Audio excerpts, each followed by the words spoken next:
मुर्दाबाद। आरएसएस मुर्दाबाद कैसे बोला आपने? आपको आरएसएस के बारे में पता है? आरएसएस की स्थापना कब हुई थी? आरएसएस के संस्थापक थे कौन? ये डॉक्टर हिडगेवार साहब के आरएसएस के ऊपर बयान देने वाले लोग चुटपुंडिये। चाचा, आपने अभी कुछ किया नहीं होगा अपने जीवन में जितना आप ज्ञान पेल रहे हैं, पहली चीज। और दूसरी चीज, आप अगर आरएसएस के बारे में बात कर रहे हैं, आपको पता है आरएसएस जब 1962 चाइना के साथ हम वॉर लड़ रहे थे और 1965 जब पाकिस्तान के साथ युद्ध लड़ रहे थे, उस समय पे आरएसएस ने देश की आंतरिक स्थिति संभाली थी। और उसके बाद पहली बार आरएसएस की टुकड़ी को इंदिरा गांधी ने इंडिया गेट के परेड में शामिल किया था। ठीक है, तो आप उस आरएसएस के ऊपर सवाल उठा रहे हैं जिसके ऊपर इंदिरा गांधी जी ने सवाल नहीं उठाया, जिसके ऊपर जवाहरलाल नेहरू ने सवाल नहीं उठाया, ठीक है, जिसके ऊपर महात्मा गांधी ने सवाल नहीं उठाया। ये आगे उस आरएसएस के ऊपर बात करने। आरएसएस के ऊपर तो सबसे पहले मुंह खुलेगा। कभी ऑल इंडिया मजलिस इत्तेहादुल मुस्लिमीन AIMIM के ऊपर मुंह खुला है तुम्हारा?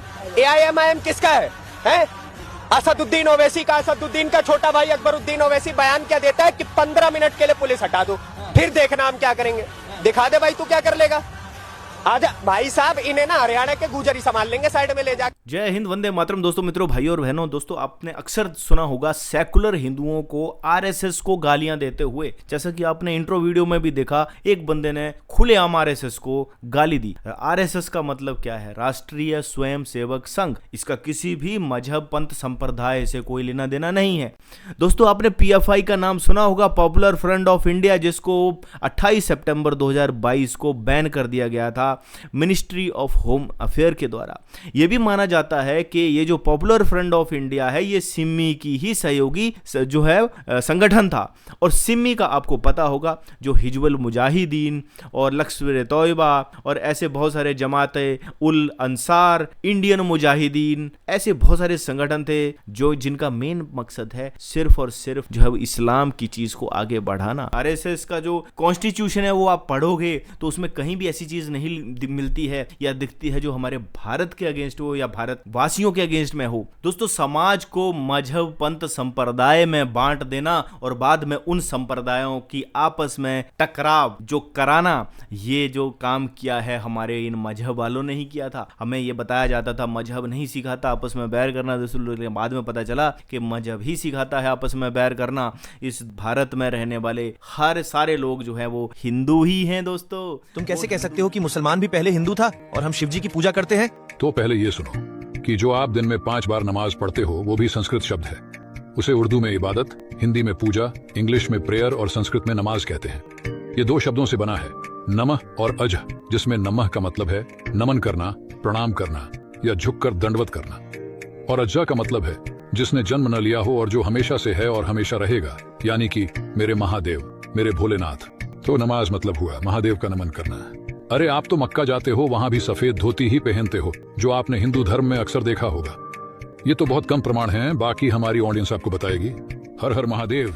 तो दोस्तों, इस वीडियो में तो बड़े ही सिंपल तरीके से बता दिया गया कि जो नमाज है वो एक संस्कृत का वर्ड है और वो हमारे संस्कृत से ही लिया गया है। जो मूर्तियों की रक्षा कर रहे हैं, जो मूर्तियों का सम्मान कर रहे हैं, वो इंसानों को भी सम्मान करेंगे, लेकिन जो पत्थर और इनको ही नहीं सम्मान दे रहे हैं वो इंसानों को क्या सम्मान देंगे। तो बहुत सारे लोगों को ये लगता है कि जो मूर्ति पूजा करने वाले हैं वो काफिर हैं। तो ऐसे लोगों के लिए ये अगला वीडियो जरूर देखिए। सुनो, तुम क्यों मक्का मदीना में शिवलिंग की कहानी बताते रहते हो? ये झूठी कहानी है। अरे भाई, इस बात का निर्णय तो लोग ही कमेंट करके बताएंगे। पहले ये सुनो, अब तक तुमने सुना होगा कि दैत्य गुरु शुक्राचार्य ने शिवलिंग को हिंदुओं से बचाकर मक्का में छुपा दिया था और सूर्पणखा अपने मुंह को काले कपड़े से ढांक कर वहां रहती थी, जिसे लोग बुरखा कहते हैं। चलो फिर आगे की बातें सुनो। मक्का में असल में 360 मूर्तियां हैं, जिसमें नवग्रहों की मूर्तियां भी शामिल हैं। आधे चंद्रमा को वहां पवित्र माना जाता है और भगवान शिव की जटाओं में भी अर्ध चंद्रमा है। हिंदी ने ओम को शीशे में देखा जाए तो वो भी उर्दू में अल्लाह शब्द बन जाता है। ऐसे ही 786 अंक को भी शीशे में देखने से ओम ही बनता है। वहां रेगिस्तान में पानी न होने के कारण पेड़ नहीं उगते थे, जिससे लोग जानवरों को खाने और बलि देने लगे और इससे लकड़ी भी नहीं थी, तो मृत लोगों को जलाने की जगह दफनाने लगे।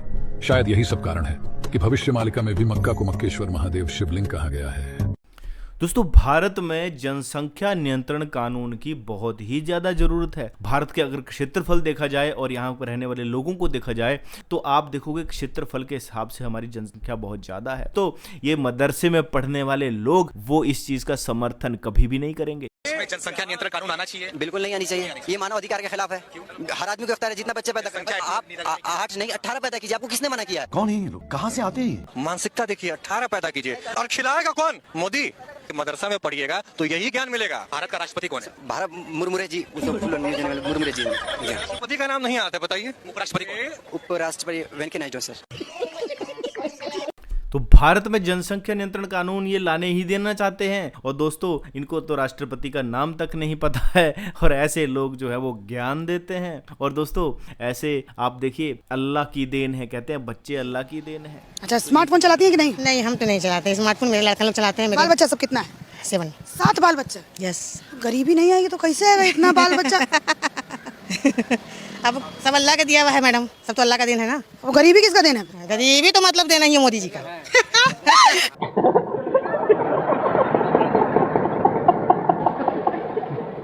बच्चे अल्लाह की देन है और गरीबी जो है वो मोदी की देन है, जबकि 10 साल से ही वो जो मोदी सरकार चल रही है। दोस्तों स्कूल में बच्चों को, ये सेकुलर किस्म के लोग स्कूल में बच्चों को नमाजें पढ़ा रहे हैं, उनको सलाम करना सिखा रहे हैं।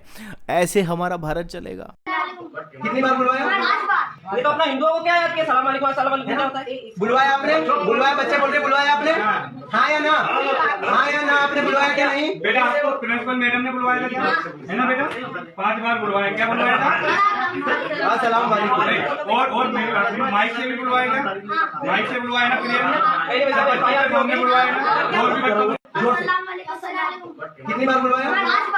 तो दोस्तों स्कूल में बच्चों को सलाम सिखाया जा रहा है, वालेकुम सलाम सिखाया जा रहा है। और आपको याद होगा गाजियाबाद के कॉलेज में एक लड़के ने सिर्फ जय श्री राम भाई बोल दिया था, जय श्री राम भाइयों, तो उसके ऊपर जो सेकुलर स्कूल टीचर थी उसको पता नहीं क्यों गुस्सा आ गया और उसने उसको डांट दिया था। प्रॉब्लम है कुछ देर में।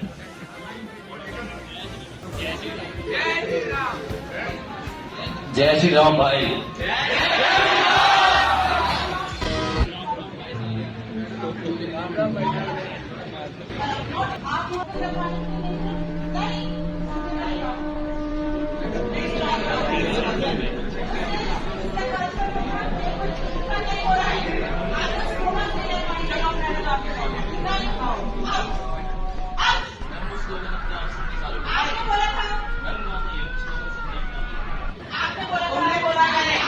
Several days later. मैं प्रोफेसर संजय कुमार सिंह, निर्देशक एबीसीसी हूँ। जो 2 फैकल्टी का जो एप्रोप्रिएट बिहेवियर नहीं था उसको लेकर उनको हम तत्काल प्रभाव से हम कॉलेज से निलंबित कर। तो आपने देखा कि किस तरह से पब्लिक में से पहले आवाज आई जय श्री राम की और फिर स्टेज पे खड़े लड़के ने भी उनको बोल दिया जय श्री राम भाइयों, और उस पे वो टीचर भड़क गई और फिर दूसरी टीचर भी भड़क गई थी। तो दोस्तों उसके बाद जो एबीएस कॉलेज गाजियाबाद है उसने अपने दोनों टीचर्स को निलंबित कर दिया था, निकाल दिया था। लेकिन क्योंकि हमारा देश ना दोस्तों, ये जय श्री राम कोई रिलीजियस नारा नहीं है दोस्तों, राम हमारे पूर्वज हैं। जबकि ये जो रिलीजियस नारा ये देते हैं ये बच्चों को जानबूझकर नमाजें सिखा रहे हैं कॉलेज में, जिन स्कूल और कॉलेज में भगवत गीता पढ़ने की इजाजत नहीं है, हनुमान चालीसा पढ़ने की इजाजत नहीं है, वहां पर लोगों को सलाम वालेकुम सिखा रहे हैं, मदरसे का कल्चर सिखा रहे हैं। अब मेरे को दुनिया को बनाने वाला वो ईश्वर है जिसका नाम अलग अलग है, वो रूप गुण आकार उसके अलग हो सकते हैं, उसकी मूर्तियां भी बनाई जा सकती हैं भावना के आधार पर, कोई रिस्ट्रिक्शंस नहीं है। ऐसा अगर आप बोलने को तैयार हैं तो फिर हम भी जो है वो सलाम वालेकुम बोलने को तैयार हैं। लेकिन जब आप अपनी उस विचारधारा को चेंज करने के बिल्कुल भी जो है वो फेवर में नहीं है तो फिर आप हम हिंदुओं से जो कि एकम सत्यम विपरा बहुधा की विचारधारा को मानते हैं, कभी एक्सपेक्ट मत कीजिएगा कि हम जो है वो आपके अकॉर्डिंग कभी सलाम और दुआ सलाम लोगों को करने के लिए हम आतुर रहेंगे। हम तो भैया जय श्री राम बोलेंगे, क्योंकि जय श्री राम की विचारधारा जो है वो बांटने की विचारधारा नहीं है। ये कहते हैं जो अल्लाह को ना माने वो काफिर है। तो ये कैसा धर्म है भाई? जो केवल अल्लाह को माने और कुरान पे माने वो तो अच्छा, जो ना माने उसको तुम गर्दन काटने को कहते हो। कातिलुल लजीना ला युमिनूना बिल्लाहि वला बिल यौमिल आखिर वला युहर्रिमूना मा हर्रमल्लाहु व रसूलुहु वला यदीनूना दीनल हक मिनल लजीना उतुल किताब। ये कुरान में ऐसा कह रहे हैं, तो ये कैसे धर्म होगा? कि अगर मेरे अल्लाह ताला पर तुम नहीं मानते, यदि मेरे कुरान पे नहीं मानते, मेरे मोहम्मद साहब पे नहीं मानते, तो मैं तुम्हारी हत्या कर दूंगा। ये धर्म है? ये मार काट का धंधा है, ये धर्म नहीं हो सकता। सनातन धर्म क्या कहता है? सर्वे भवन्तु सुखिनः, सर्वे सन्तु निरामया, सर्वे भद्राणि पश्यन्तु मा कश्चित् दुःख भाग् भवेत्, अयं निजः परो वैति गणनां लघुचेतसाम् उदारचरितानां तु वसुधैव कुटुम्बकम् संगच्छध्वं संवदध्वं संभो मनांसि जानताम् देवा भागम यथा पूर्वे संजानानाम उपासते, आओ मिलकर के रहो, एक ध्वज के नीचे रहो। ये प्रेम है, ये अपनत्व है, ये सौहार्द है, ये ममता है, ये करुणा है, ये दया है, ये धर्म। और दोस्तों, जिनको अभी भी समझ में नहीं आया है कि जो रिलीजियस बुक है कुरान, उसमें क्या चीजें लिखी हुई हैं काफिरों के लिए, लेकिन वो जरूर देखिए जो मैं अभी आपको दिखाऊंगा।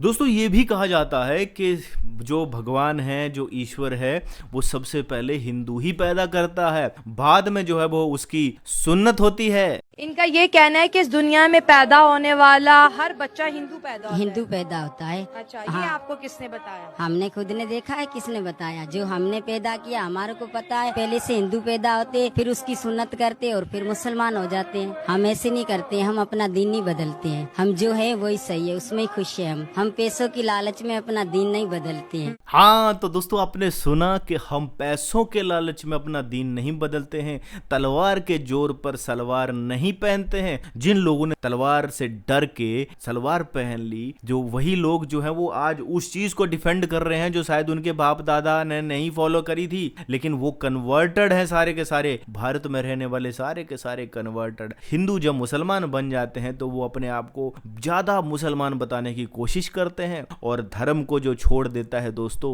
वो मृत्यु के समान है, वो मृत है। क्योंकि धर्म एक होता है मनुष्यता का।